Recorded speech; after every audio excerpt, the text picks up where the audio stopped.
রাজধানীর উত্তরায় জুলাই অভ্যুত্থানের শহীদদের স্মরণে ঢাকা মহানগর উত্তর ও দক্ষিণ বিএনপির সমাবেশ চলছে। বক্তব্য রাখছেন বিএনপি মহাসচিব মির্জা ফখরুল ইসলাম আলমগীর। সরাসরি চলে যাচ্ছে সেখানে। বান্ডেল থাকলে প্রতি সেনমানিতে টাকা বাঁচবে।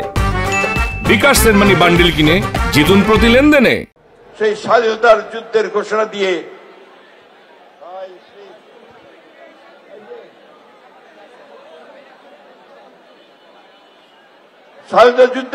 দিয়ে গোটা মানুষকে অনুপ্রাণিত করেছিল যুদ্ধ করার জন্য, একটা স্বাধীন দেশ তৈরি করার জন্য।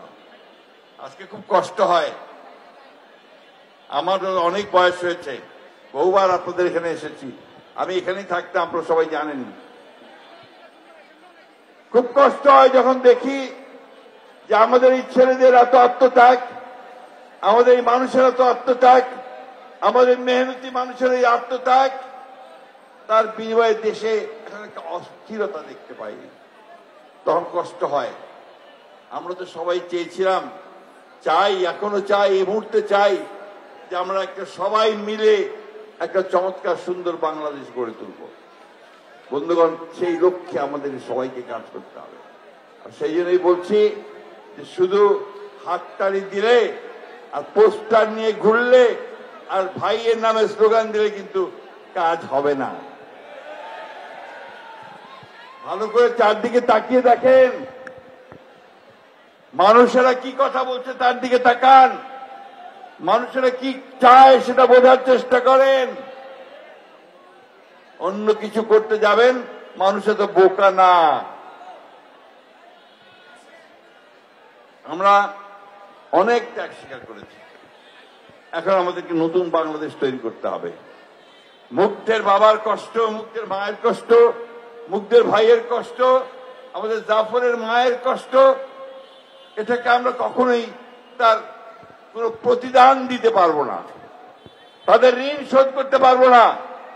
কারণ তারা দেশের জন্য, মানুষের জন্য, কল্যাণের জন্য তারা তাদের প্রাণ দিয়ে দিয়েছেন, রক্ত দিয়েছেন রাজপথে।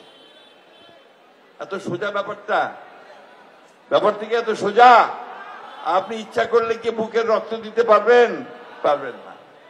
তার জন্য লাগে দেশপ্রেম, তার জন্য লাগে মানুষের, দেশের জন্য ভালোবাসা, মানুষের জন্য ভালোবাসা, পরিবর্তনের জন্য ভালোবাসা।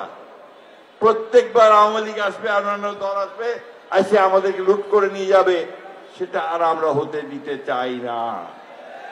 চাই, আমরা বলেছি যে আমরা একটা গণতন্ত্র চাই। গণতন্ত্রটা কি? যে আমাদের সাধারণ মানুষ তারা তাদের মতামত প্রকাশ করবে, তারা ভোট দিবে, ভোট দিয়ে তাদের প্রতিনিধি নির্বাচন করবে, সেই প্রতিনিধিরা দেশ চালাবে। হাসিনার মতো দিনের ভোট রাত্রে করা, তারপর দামি ভোট করা, আর তার ইচ্ছা মতো এমপি তৈরি করা, ইচ্ছা মতো ব্যবসা বাণিজ্য দেওয়া, হাজার হাজার কোটি টাকা বিদেশে পাচার করে দেওয়া, ব্যাংকগুলোকে লুট করে ফেলা, এই কাজ আর কখনো হবে না। এই জিনিসটা আমরা দেখতে চাই।